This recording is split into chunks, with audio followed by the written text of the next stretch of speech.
सम्झन्छु खै के भयो मलाई आज भोलि तिम्रै सपना देख्छु खै के भयो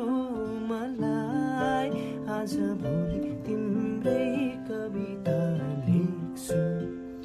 अलि अलिकति पिदा हुँदा नि म तिमीलाई नै सम्झन्छु